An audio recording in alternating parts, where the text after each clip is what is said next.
So, welcome. We're going to talk today about cross-region cloud deployments with Infinispan. So we're going to do a deep dive in a number of very interesting features of the Infinispan project. First, who are we? I'm Tristan Tarrant, and I lead the Infinispan team. I'm Duncan Doyle. I'm a senior architect at Red Hat, based in EMEA. Work from the Netherlands and do all sorts of projects with Infinispan, JBoss Data Grid, and the entire JBoss middleware portfolio. So, agenda for today. First, we're going to give a bit of an overview of what Infinispan is, what it does, what it can do, what it can't do, etc., etc. We're going to look at the challenges of deploying a platform like this in the cloud. We're going to zoom in on node discovery on Infinispan. We're going to have a look at a feature called Crosssite replication, and particularly Crosssite replication in a cloud environment. Look a bit at the CAP theorem to show what kind of issues you can have when deploying platforms cross-region, and a number of strategies on how to mitigate those problems or solve them, whatever you want to call it. A bit on CrossState Transfer, and which is a new feature in Infinispan 7, and remote listeners. So one thing that's obvious from the agenda, there's no containers today, no microservices, and no DevOps. So thanks, Mario. And no functional programming. Ooh, no functional programming. Right, so a little bit of an overview for Infinispan, of Infinispan. So Infinispan is a Java library which implements a cache, and it allows you to, it's modeled around the concurrent map interface, and it's built to be extremely scalable. So you could, in theory, add as many nodes as you want. The number of nodes also gives you high availability, so you can create multiple copies of your data across those nodes, so that if something bad happens, you still have at least one copy of your data left. And it's a key entity data store, where entity is not just a value, but it's actually can be a structured entity that can be queried and filtered, and you can do interesting things with the content of the value. So that's why I prefer to use the key entity description. And it's a data grid platform, so it comes bundled with all sorts of interesting functionality to do computation across the data on the grid. So perform computation near the data, close to where the data lives. Add listeners for events, query the data, and so on. So it's quite featureful. So why would you want to use Infinispan? So generally, the typical use case is because it gives you transparent scalability. So if you have an application that you want to scale, and Infinispan can be the building block that enables your application to cluster and therefore add more nodes and share information between those nodes. And we try to make sure that managing that is as effortless as possible. So obviously, being in memory, it gives you very low latency access to your data, and even when accessing data that's not local to the node and going to another node is usually very, very fast. And we also provide, aside from being able to embed it in your application, we have ways of allowing external applications access to the data contained within an Infinispan grid. This means that you can separate your environments, separate your concerns. You can have multiple applications sharing data in the same Infinispan cluster. And we provide access using a variety of remoting protocols. We have REST, obviously, and we have our own HotRod high-performance protocol, which is aware of the topology of your cluster. So depending on if you add nodes or remove nodes, you don't have to reconfigure your client, because that information will be transmitted to the clients automatically. And it is also the clients are also aware of the distribution of the data on your cluster. So when they go and retrieve the data, they go directly to the node which owns the data without involving extra additional hops within the cluster. We'll look at it in a second, but the way the cluster nodes find each other and join is very flexible. So we have a variety of transport protocols that allow you to run in all these environments. And the typical use cases usually range from reducing load on databases, but also on other slow types of services. So suppose you have to invoke a remote web service, obtain data from other slow sources. You generally put it in the cache, and it provides a nice speed boost. And it's also a way to remove single points of failure. So Infinispan tries to achieve that by keeping multiple copies of your data and ensuring that that data provides certain guarantees about how that data survives. And we'll look at that later when at the various replication modes and the handling of partitioning of the cluster. So if your cluster splits in strange ways, and how we go into making sure that the data doesn't get damaged, or at least provide a way to heal from that. So Okay. leave Duncan to. So Infinispan has a number of different modes in which you can configure the cache. There's the local cache, which basically lives inside the same JVM as your application. There is no connection to other nodes. It's local to your app. It gives you a number of additional features and possibilities over a standard hash map. Things like eviction and other features are available in Infinispan, so also when you run it as a local cache. The second mode on the right is a standard sort of replication invalidation structure, where you have multiple instances of your application spanned over multiple application servers or multiple JVMs, and the cache are the different caches in the various JVMs are connected to each other in either replication or invalidation mode. What that means is that if you insert a key value inside the cache in one node, it will be replicated across all the other nodes. Or if you insert a key value inside a cache in invalidation mode, it will send invalidation messages to all the other caches saying, hey, I've updated this, so your copy is no longer valid, so please remove. So this is typically used in things like JPA, second level cache, that kind of stuff. And the third one is a distributed cache. And the distributed cache, what it gives you over replication and invalidation is that now your copies are no longer stored on all the nodes within the cluster, but they're replicated to a certain subset of cluster members. How it does that is based on consistent hashing. It defines from the hash key, it defines which node actually should own this certain piece of data. It's replicated a number of times to provide high availability and protect for data loss. If one node goes down, you still have a number of copies in your grid, in your cluster, and Infinispan is able to recalculate who the new owner should be, does a rebalancing and a state transfer of the data to the other nodes. So these are basically the three modes in which you can run the cache. Now, there's also a number of deployment models that we support. First of all, the two that come sort of standard out of the box are library mode, which basically means that you run Infinispan as a small Java library inside your application. So Infinispan runs as a cache within the same JVM as your application. So you communicate it with it via standard API, which is basically the same as a map API, put, get, put if absent, those kind of operations.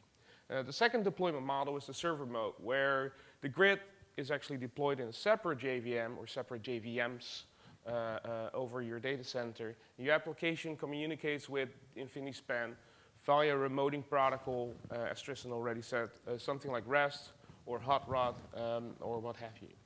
So these are the two standard deployment models. Each have these pros and cons. So what's Really convenient, for example, about library mode is that you can inject your own application code inside the grid. So, for example, what you can do, Infinispan provides a number of features like listeners, custom failure policies when things go wrong, etc., etc. And it's very easy to inject that into the cache when you run it in library mode because it's just a standard Java API. So you get full flexibility and you can do basically whatever you want. In server mode, that's a bit harder, especially because you have to deploy your code to the server. So that's not as easy as running that in library mode. What it gives you as a benefit is that it's a full server. It's only a grid. There's no application doing anything around it. So it's fully focused on being what it should be. So the third one, because we actually had a number of customers that actually wanted best of both worlds. They wanted both the availability to have remote clients, connect the grid over HotRod, but they also wanted to inject your own code inside the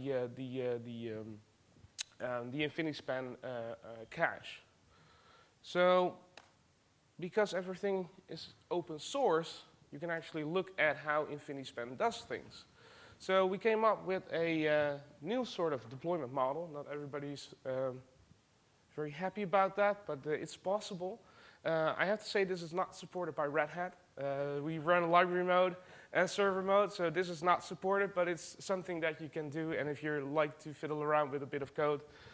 So what we actually did is we looked at the way the Infinispan server bootstraps the HotRod server, which is actually code that you wrote, I guess, and mimic that in a simple web application. So what we have is a simple war archive that runs Infinispan in library mode, but under the covers it actually bootstraps the HotRod server on top of that and adds the HotRod capabilities to the library mode configuration.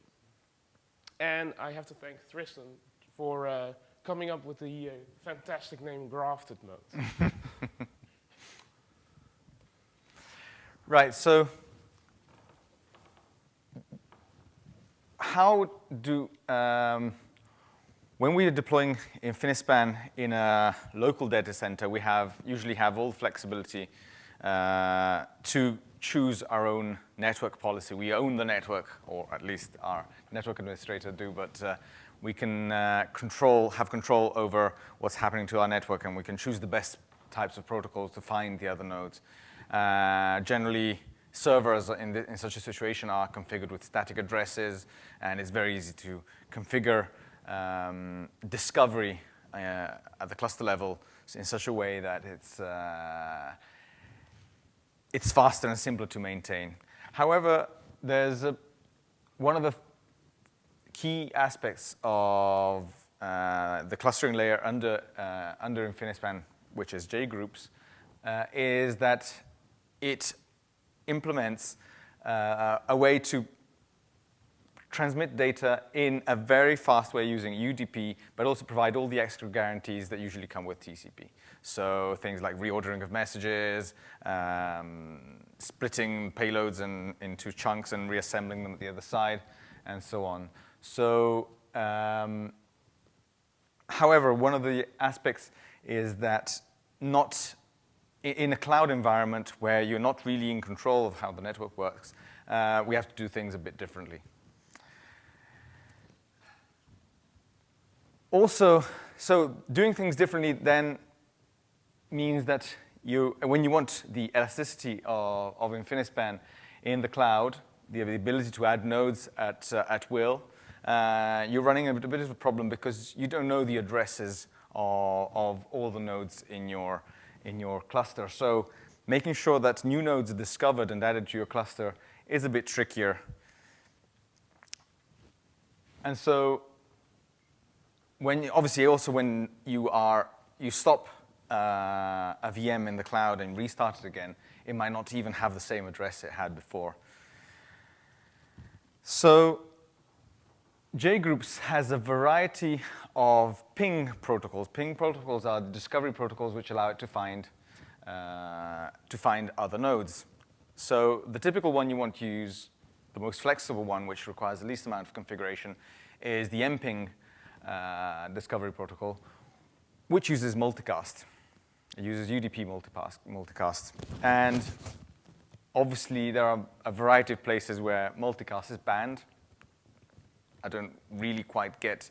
It's usually mostly because of tradition rather than actual proper reasons. And so we have a bunch of other different discovery protocols to work around that. And in particular, for working with cloud environments, there is a variety of protocols. And in this case, we look at S3 ping, which uses the simple storage service in Amazon. But we also have things like Azure ping and Google ping for the other two vendors, big vendors. And it just means just replacing the discovery protocol in your clustering stack to the one you want to use. Just configure it to point to the S3 bucket, and it works. It's magic. So each node writes its address inside. And this is what it does. So it treats, whenever a new node comes up, it finds its address, writes it into the bucket, so that other nodes know how to find it. So this is what it actually writes. I'll leave this to you. This is me. Or actually, it's Bella, I think. I think, sorry, Bella. I think I actually stole his slide, with permission. A feature that's provided with Infinispan is something called cross-site replication. So what's cross-site replication, and what does it do?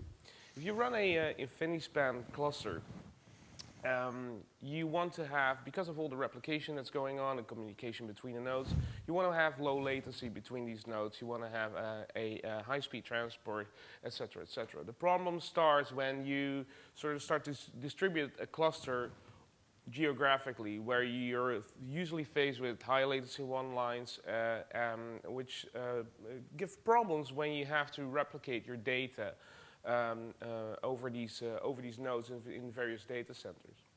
So to overcome this, Infinispan provides the cross-site replication feature. And basically what it does is it defines every site in which you want to have your cluster, in which you want to have your data grid, as its own cluster. They're data grids on their own, sort of say. So the replication is going on, distribution is going on, is local to the actual data center in which the grid is deployed. And the communication between the data centers is provided by what we call a replication bus, which is also, again, based on the JGroups technology. It uses a concept called relay to copy the data or propagate the data, updates, deletes, inserts, et cetera, from one side to the other. It does this in a number of different, or it can do this in a number of different ways. If you want to be fully consistent, you can configure it to do it synchronously, even with transactions. That doesn't give you a lot of advantages, though, because then you still have the problem that you have a high latency line. You want to have wait for the transaction on the other side to commit, blah, blah, blah, blah, blah. So you're not actually solving the problem that you actually had. So it can also do things in asynchronous mode, where an update in one side is replicated to the other sides asynchronously over the replication bus. The cross-site replication feature works with a concept called site masters, where in every site it used to be one site master, but with the newer releases of Infinispan, JGroups provides the concept of multiple site masters per site for performance reasons. The site masters are responsible for grabbing the update, delete, or the modification of the key value and propagating that to the other nodes in the other region. So, what you can use it for example, is to provide a backup of your data in another site. So when your site blows up, is on fire or whatever, you still have a copy of all the data. Well, you never know what happens, right? You still have a copy of all the data in your other site, and you can redirect something like your load balancers to that other site and continue your process. Make sure you don't spill your beers inside the network switch. Yeah, yeah. That sometimes happens in the JBus party, right? The nice feature about this cross-site is that you don't have to have the exact same topology in both sites. So you can have a site, for example, we've got London and Boston here. You can, for example, have a site in London which has 3 nodes, 5 nodes, 7 nodes. And you don't have to have the exact same topology in Boston because they're data grids or Infinispan clusters on their own. So what we got here is that we got 2 sides. We've got A, B, and C nodes, A, B, and C in London, X, Y, Z in Boston, and the data gets replicated from London to Boston. You can configure it to be bidirectional, unidirectional, etc., etc. So for global discovery in the cloud, we actually have the exact same problem as local discovery in the cloud in a region. The problem here is that, again, environments, cloud environments like EC2 don't support UDP. So we again have to search for another solution for these regions to actually discover each other. And also here, S3 ping works very well. You can define S3 buckets that are reachable over various regions, so various data centers in AWS. Which allows for these Infinispan clusters to discover themselves to do cross-site replication. Another problem that's interesting is that for communication within a data center, you have a usually certain private IP address on your VMs. So they can talk to each other with that specific IP address. That's also the IP address that you usually bind your Infinispan node to. So it's also the IP address that usually gets advertised to the outside world, for example, to your HotRod servers when defining the topology.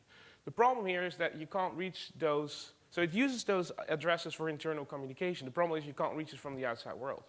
So you have to find a way to advertise the public IP address, which is usually different, to your clients that actually have to connect to these data grids. So again, JGroups to the rescue. The TCP configuration, the TCP stack in JGroups actually has a feature, as you can see here, to specify, apart from a bind address, also an external address. So the bind address is the address that the JGroup stack actually binds to. The external address is that it advertises to other nodes that don't have access to the private network within the region. So that's also, yeah, question. So a question about the S3 ping. Yeah. Who's responsible for cleaning up if that node fails or something? JGroups does it by itself. Except for when it crashes, I guess. Yeah. Well, it finds, so what it does is it uses, at this point, failure detection kicks in. And so it finds that node in the address list, it tries to contact it, it can't find it, and the coordinator removes it. So the other configuration that we need, apart from the JGroups configuration, is the Relay 2 configuration. What the Relay 2 configuration defines is the site configuration of the various sites that you have in your topology. So, for example, this is one we did for a customer, actually. That's why it uses the name IRL and SIN. So these were 2 regions in the AWS cloud environment. The one was the data center in Ireland, and the other one was the data center in Singapore. So what you see here is that we define these 2 sites, Ireland and Singapore, and we define a bridge configuration, which is, again, a JGroups stack configuration for cross-site communication, and we give it a certain name. And as with the standard buckets, the cross-site also works with the, as said earlier, with the S3 buckets. So it writes, the site masters write their address inside the bucket, and the other nodes in the other region are able to discover them and create a global link between the sites. You can actually have the bucket in a different data center than the data centers which are connecting. Yeah, correct. Yeah, it's global. You can actually access this from all over the world. So that's also the reason why it works. I was very happy that it had those characteristics, I have to say.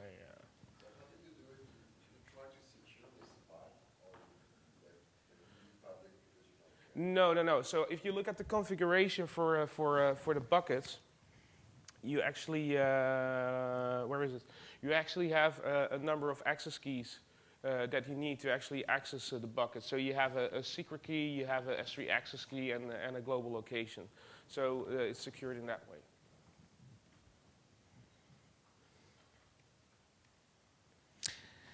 So one of the problems of having multiple nodes participating in a cluster is that as the number of nodes increases, you're increasing the fragility of your architecture. So we have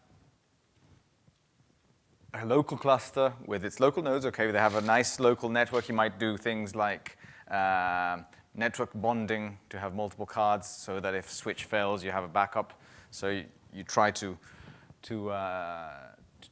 help use the hardware to help you prevent failure.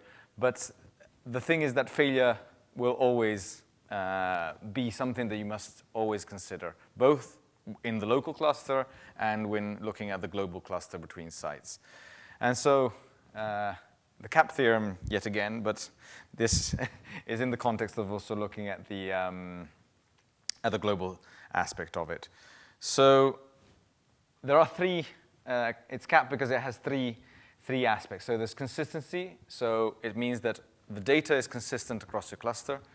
There's availability, which means that the cluster is always replying to you. It might not provide you with the latest data or the correct data because something has happened, but availability is making sure that someone is always replying to applications. And there's partition tolerance. And even though this chart actually shows the three different intersections, there's one intersection which is not valid, which is the one between consistency and availability, which is an impossible situation. You can never forget about partition tolerance. So with Infinispan 7, we have introduced partition handling, which allows the cluster to take action in case a split happens. A split is when you lose two or more nodes at the same time. So at that point, you might have lost data. So the nodes that are left in the cluster might not have all the data that maybe lives in the other partition on the other side. And so there are two strategies, again. The first one is to continue serving data, but obviously it might be wrong data. And then instead we switch the cluster into a consistent state, which means we stop allowing modifications to the data for which we have no control, so which might be halfway between the cluster, or which might be on the other side of the cluster. And this will allow us to be able to recover the data once the clusters rejoin again. So in the case of the local cluster, that's how, when enabling Infinispan partition handling, that's how we deal with things. So we set the clusters in a sort of degraded mode, and this is actually not per cache, it's per segment. It's how the data is subdivided within the cluster allows you to be able to access, if a portion of the cluster owns the entire segment, then you can modify it. Obviously, if you're having transactions that span multiple segments which might be split across the cluster, that is not allowed, and you get an availability exception. So we sacrifice availability in favor of consistency.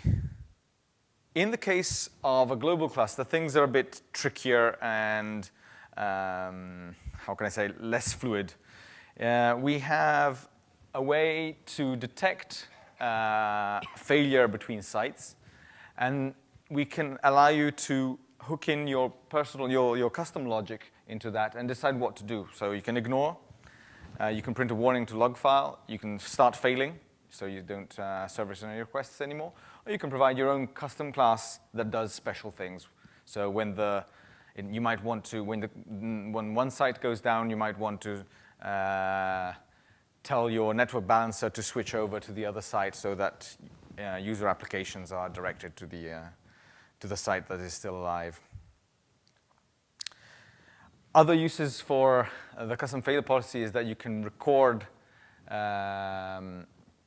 what has actually not been sent to the other site, so that when the site joins back again, you can start transferring those entries that you have modified over to the remote site.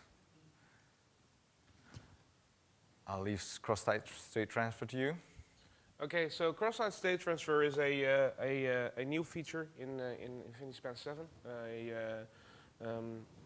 feature that was high on the list for a lot of our customers. What it allows to do in the previous version of Infinispan CrossSite, what was the case is that if you had a site that was up and you already had made modifications to it, etc., and you then brought up the backup site, there was no way to automatically or to sync the state of one site with the other site. So coming with Infinispan 7, there's now a cross-site manager that allows you to transmit the state of a certain site all the way to another remote site. So they don't have to be up at the same time.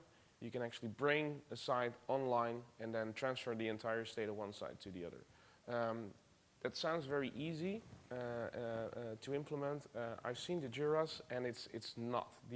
Especially the amount of effort that goes into being able to do this when the cluster is actually rebalancing. For example, so when you're in a full state transfer and on the other side a node decides to leave the cluster, that's actually some complex and hard work that's gone into that.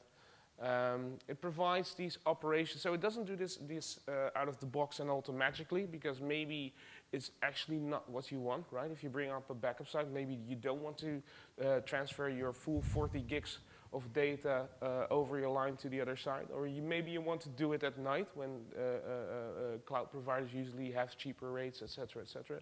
So it's controllable via JMX operation. You can start an operation to say, I want to transfer this state from this side to the other one. If you don't, then only the new changes will Yes. go back down. Yes, exactly.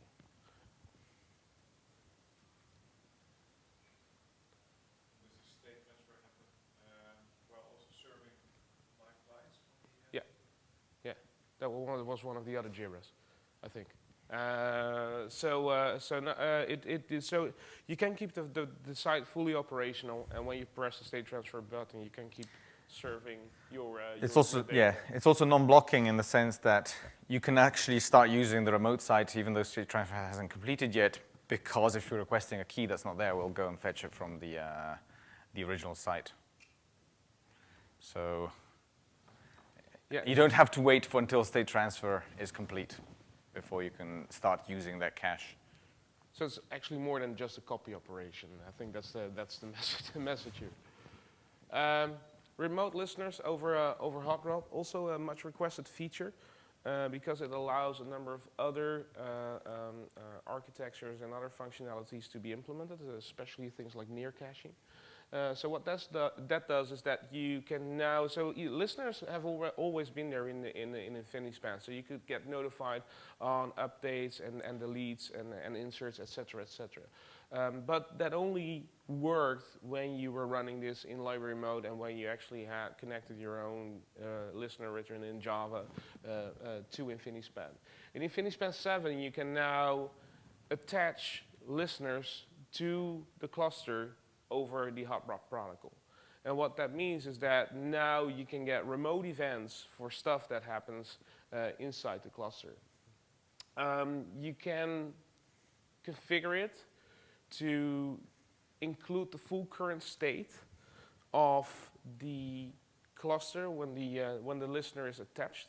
So what that does is that when the listener attaches from a remote HotRod client, it actually sends the full state of the cluster to the client. Obviously, that's a very costly operation, but it allows you to do things like building up caches, etc., etc. It's basically a bit of an event sourcing idea. You can replay the state of the cluster on your local client. That's fully configurable, so if you don't want to have that functionality and that feature, you can switch it off, and it will only get the events that are currently happening in the cluster. So, Any questions so far on this stuff? And we're going to do a bit of a demo, so we're going to look at actually at some code. So I wanted to do this demo as it said in the description of the talk as well, in AWS. It was running in AWS. We've done this in AWS. It works in AWS. The problem is that when I got here on Monday and I checked the Wi-Fi, I got a bit concerned. So I sort of rewrote the demo to run in 2 Vagrant boxes because EC2 was going to crap out. Believe me, it works in EC2. If you want to see the code, it's on GitHub. Go to github.com/Duncan Doyle. Infinispan, I think it's Infinispan demo. It's fully configured to run it with S3 buckets and all that sort of stuff. I just didn't want to take the chance to have it fail completely and look like a fool. Right, so it's running in 2 Vagrant boxes. What we've done is 1 Vagrant box represents Europe. The other Vagrant box represents the US. The Europe Vagrant box is configured to have 3 NICs. So we're running 3 Infinispan servers or Infinispan applications, grafted mode applications actually, in one side. So we're running a 3-node cluster. And in the US Vagrant box, we're running 1 Infinispan node, just for the sake of demonstration and not to make it utterly complex. I did configure, because I don't have S3 ping now, I did configure it to use file ping, which is basically the superclass of S3 ping. It uses the exact same concept. The only thing is that it stores it on a file system rather than an S3 bucket, but it's the exact same concept. So I'm using that, even though I didn't need to use it because I've got UDP, I can do mping, I can do whatever, but I did it to sort of show and demonstrate that this is actually how it would work in an EC2 or a cloud environment. I was hoping you had written an S3 clone running on your computer. Well, actually, I've tried writing some ping stuff, but Bella always said, no, I'm not going to add that library to JGroups. I don't want to have that dependency. So. I actually proposed Zookeeper ping, I think. So what we have here is that we've got a Vagrant box. Where are we? No, it's that one.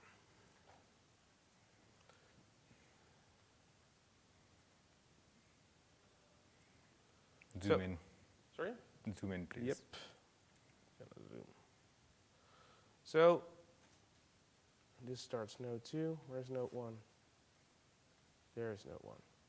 So this one is already running. So I've got a node running. Basically, it's JBoss EAP 6.4.1 with a work file deployed on it, which starts Infinispan in library mode. We bootstrap the HotRod server on top of it to allow remote connections over HotRod. So this one is running, and I've already started it earlier. So I've got a JMX console somewhere, and I'll zoom in a bit, where I have defined my own mbean to do a bit more demonstration of what's going on the covers, et cetera, et cetera. So it provides a number of statistics that don't come out of the box with Infinispan, also for a reason, because they are very costly. So if you run this kind of stuff on a full-fledged 60-node cluster with a lot of data in there, don't do that. It gets all sorts of statistics over how the nodes and the keys and the values have been distributed, so it does a MapReduce job over the entire thing and grabs all the data and fetches it into one JVM. So that's, in a normal topology, in a production topology, that's obviously not going to work. So this one connects to the cluster or the single node currently in the Europe side. So I've already prepared this a bit. We got 3 entries. So that's really a production-like example. You got 3 key values, and that's what we have now. So what we can do is we can look at the cache entries. So this is basically, it does the MapReduce job. And what you can see is that we here have for the keys and the values, we have a primary owner, which is the localhost 33439, and the full set of owners. Because we're only running 1 node, we only have 1 owner per key value. So what we can do now is and we zoom out a bit. So I hope this is actually going to work. So that's starting node 2, and that's starting node 3. So what now will happen is through the file ping protocol, these nodes are going to find each other. And they're going to create a new JGroups cluster view. Infinispan will detect that. It will do a rebalancing of the keys, and it will do a state transfer to copy the data from the single node that we had to the other nodes. I've configured it to have num owners, the number of owners set to 2. So because I've got 3 nodes, the data is only on 2 of the 3 nodes, which we should see in the JMX operation. So if we run that again, now we'll zoom in a bit, don't worry. So if we run that again, you can now see that the primary owner of all those 3 keys is now different, right? You can also see that the data only resides on 2 of the 3 nodes based on the consistent hashing. Right? So this is how Infinispan does its distribution. Again, don't do this on a production server. We were looking at how it's sort of to be able to define something like this in the product. Still have to do a bit of a chat about that, but basically this runs a MapReduce over the entire cluster and figures out who the primary owner and the other owners are. But it's good for demo purposes, so you can sort of see what's going on under covers. So what we now do is I'm actually going to switch off, again for demo purposes, switch off 2 of the nodes, go back to 1 node, because that makes it easier to actually focus on how these 2 nodes communicate cross-site, right? So I'm going to switch that off as well. So that should start the rebalancing again. 1 is not down yet. Still not done. So there's a timeout somewhere that I've built in because I wasn't very good in configuring some netty stuff to actually monitor when the thread pools are down. But it's a minor detail. So we're back to 1 node, 33439. So all the data now lives on 33439. So when we now look at the other nodes, so we've got the US region here. So this is not connected as a data grid cluster. This is going cross-site. So I'm starting this node in the US. And what you will see is that this does not change. Right? There's no rebalancing. There's no state transfer. There are 2 grids, 2 disparate sites, which are connected via the global link. So what we can see now from the other JMX operation is that if we run this in the US side, we can select the number of entries. And the number of entries is 0 because we just started it up. So the new feature in Infinispan 7 is now that we can say, well, we can go to the cache. It's called My Cool Cache. I couldn't find a better name. And there's this new CrossSite admin, Ambien, with a number of operations where we can do all sorts of cross-site operations. So we can take sites offline, we can bring them online, we can do state transfer, et cetera, et cetera. So there should be somewhere, if that wants to scale up a bit. Where is that one? So we can look at the USA site and look at the site status, and we can see that the USA is online. So we're actually in Europe, where we can check whether the site in the USA is online. So what we can now do is we can say here, push state. So we say we're going to push the state from the node here to the cluster in the US.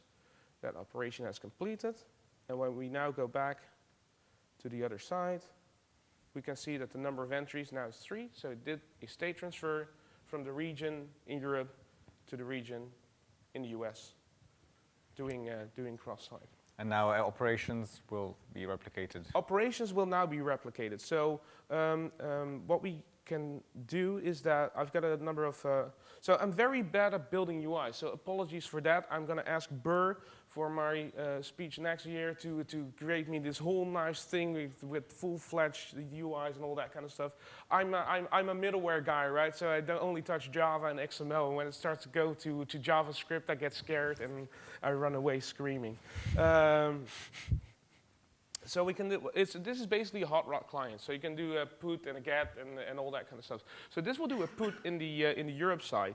So we do a put, we say, we give it a key, we give it a value, and that should have now inserted this key value inside the site in Europe, and it should also have replicated that to the site in the US, right?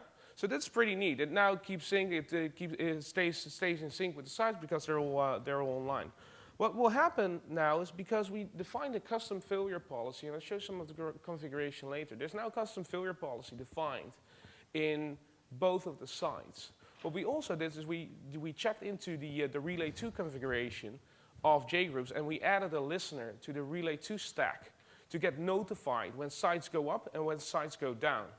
So what we can do is, normally you wouldn't shut your cluster down, but for example, if you got a link breakage or whatever, so for demonstration purposes, we're just going to kill this one. And what you see happening in the other node, or should see happening in the other node, oh, that's the timeout on the HotRod connector. Sorry, Tristan, I really need to fix that. So that's down. And what you can see here is that because we're plugged into the Relay 2 protocol and JGroups, we get notified when our site goes down. And that's very convenient because now we can actually take action on things happening in the global cluster. When we now start updating data in that cluster, so we do another put, and we give it a key, and we give it a value. It will update that.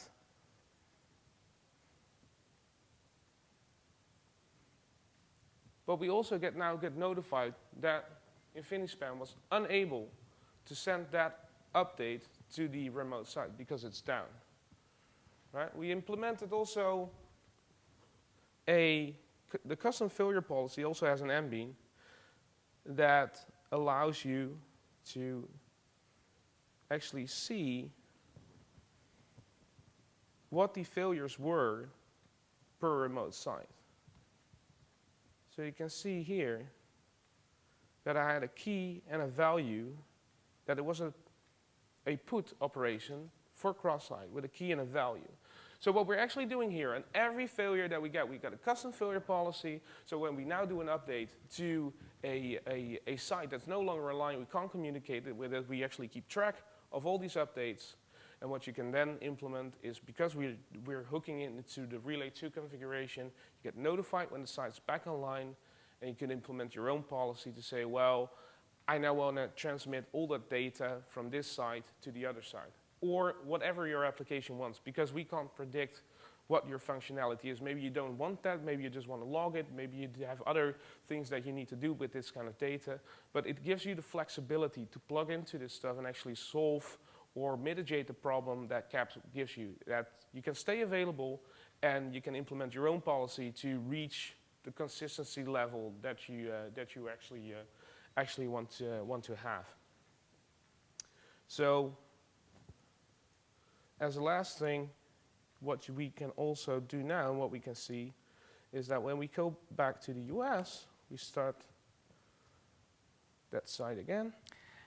Aside from detecting failure of the site, dynamically you can also switch off a site so that you know that the site is down, you don't want to transmit replication changes over to the other side, and it wouldn't trigger the custom failure policy. And that's again done by the Crosssite admin. Yes, so it's manual administration. You can turn them off and on like that, so you can control when replication happens. So as you can see, we brought the site in the US back online. Again, Relay 2 notifies us that we have our backup site back online. And what we can see now is that that site will probably not have any key values anymore. Reconnect, reconnecting, number of entries. It's gone.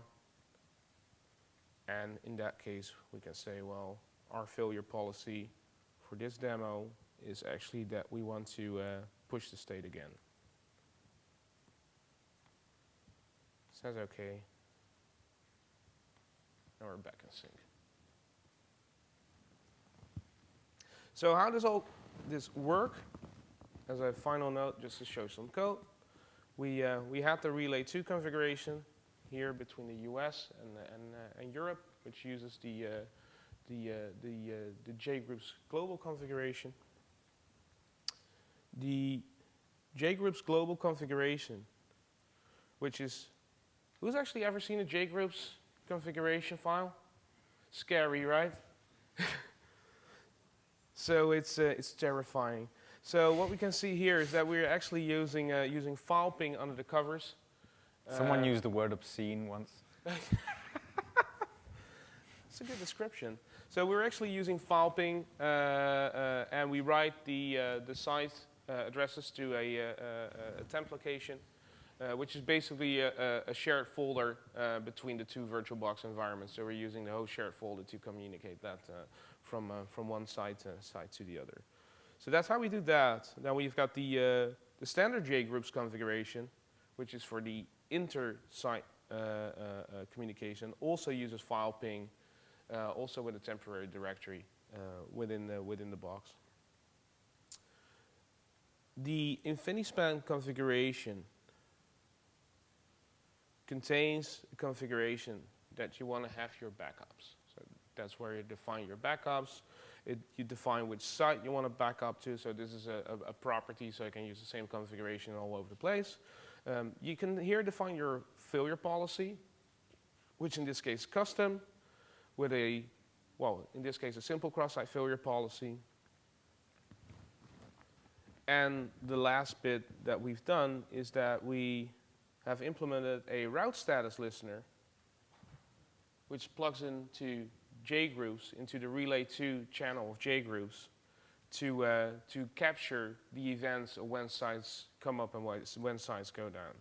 So as a final, let's see where we actually can find that code. That's not too obvious, so you might actually want, if you want to do this kind of stuff, you might want to take a picture. So this is basically, this line of code here, this is basically how you do it. So you grab the cache, then you grab the advanced cache, you grab the RPC manager, then you grab the transport, you grab the channel, you grab the protocol stack, then you find the protocol, then you check whether that's Relay 2, and when you've got that protocol, well, it's a bit obscene, right? And when you got that protocol, you can set a route. I guess the XML configuration is a mirror of what's underneath. Yeah, well, that's how Bella does things, right? So we might actually want to create a nice API around that. It's extremely flexible. It's very flexible, and it's not really a fluent API, right, Mario? Can I say that? Up to get transport, it's actually Infinispan API. Yeah. And then we go into the JGroups protocol stack. So that's it for the demo. Any questions on that? How much overhead do you see with encrypted transportation? So encryption, so you can choose the encryption, the crypto algorithms you use.